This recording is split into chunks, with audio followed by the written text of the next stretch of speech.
Orang merdeka itu membela ide yang benar dari ide siapapun. Sedang budak itu membela tuannya, apapun ide tuannya. Kita awali sebuah kata-kata dari Ibnu Khaldun.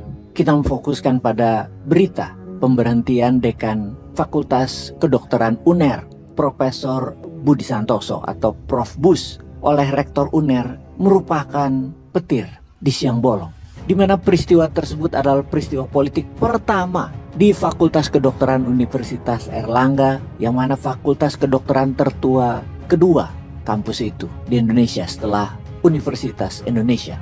Usia FK UNER itu sudah lebih dari 1 abad, tepatnya 110 tahun. Sejak tahun 1913 sudah lebih dari 10.000 dokter yang dihasilkan oleh FK UNER yang telah berjasa menjaga kesehatan masyarakat Indonesia. Bahkan sejarah panjang FK UNER berdiri, baru kali ini ada dekan fakultas kedokteran yang diberhentikan di tengah jalan.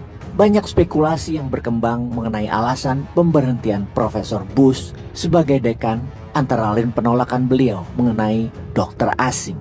Adanya intervensi Menteri Kesehatan Budi Gunadi Sadikin kepada rektor agar dekan diberhentikan yang tidak sejalan dengan rencana pemerintah, harus pakai tanda petik ya, yang ingin mendatangkan dokter asing sampai dengan tindakan indisipliner beliau yang sudah dilakukan berkali-kali, dan puncaknya pernyataan beliau kemarin kepada media.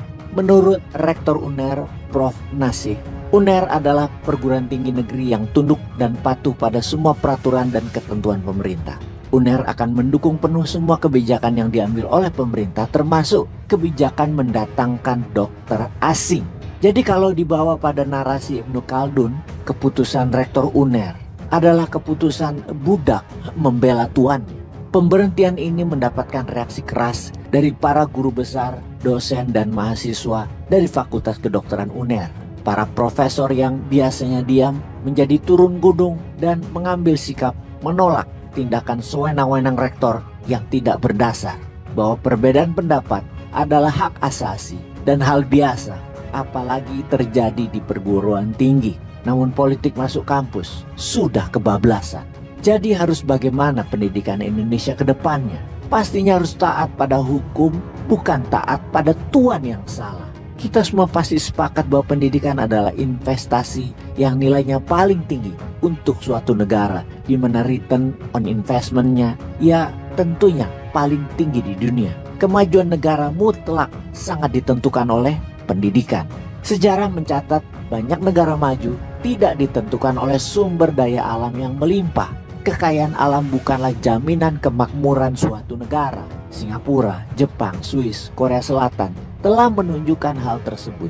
Negara maju membekali dirinya dengan sumber daya manusia yang unggul, bukan sumber daya alam. Kunci untuk memproduksi sumber daya alam yang unggul adalah pendidikan dan kesehatan. Syarat pendidikan tinggi salah satunya adalah memiliki kebebasan berpikir atau free thinker. Jadi kebebasan berpikir kalau dibatasi, maka perguruan tinggi tidak akan memiliki budaya kreatif. Pasti akan mengancam budaya ilmiah di perguruan tinggi tersebut. Saat ini banyak perguruan tinggi yang sudah bertransformasi menjadi PTNBH, perguruan tinggi berbadan hukum, di mana otonomi perguruan tinggi menjadi roh bagi perguruan tinggi. Otonomi ini berdiri dari otonomi akademik dan non-akademik. Keduanya merupakan hal yang tidak terpisahkan dan menjadi satu kesatuan. Indonesia bisa maju dan memperoleh pengakuan dunia internasional jika perguruan tingginya otonom, akuntabel, tanpa diganggu oleh kepentingan politik. Untuk menjadi otonomi utuh, perguruan tinggi end games-nya, ujungnya adalah agar para dosen, mahasiswa, dan civitas akademika menjadi kreatif dan inovatif. Perguruan tinggi bukanlah kantor atau bukan perusahaan. Dosen bukan pegawai kantor dan dekan bukan semata-mata bawahan di kantor. Rektor bukan sekedar bawahan menteri di perguruan tinggi. Kalau sudah begini, jadi ingat zaman wisuda. Coba ingat lagu Gaudeamus Igitur, lagu klasik yang telah menjadi tradisi di banyak kampus di dunia, yang terdapat lirik Vivat Academica atau hiduplah kampusku. Kemudian Vivat Professores, hiduplah guru besarku. Tidak ada di sana Vivat menteriku atau Vivat presidenku. Sepertinya sekarang kita sudah bisa memastikan ketika para profesor dan sivitas akademika sudah turun gunung, artinya kondisi pendidikan dan negara sudah sangat parah dan memalukan. Mari kita kembalikan otonomi kampus kepada para profesor dan akademisi, sambil menyanyikan lagi lagu Gaudeamus Igitur, biar ingat zaman di wisuda dulu, bagi yang pernah wisuda tentunya. Semoga paham. Peace.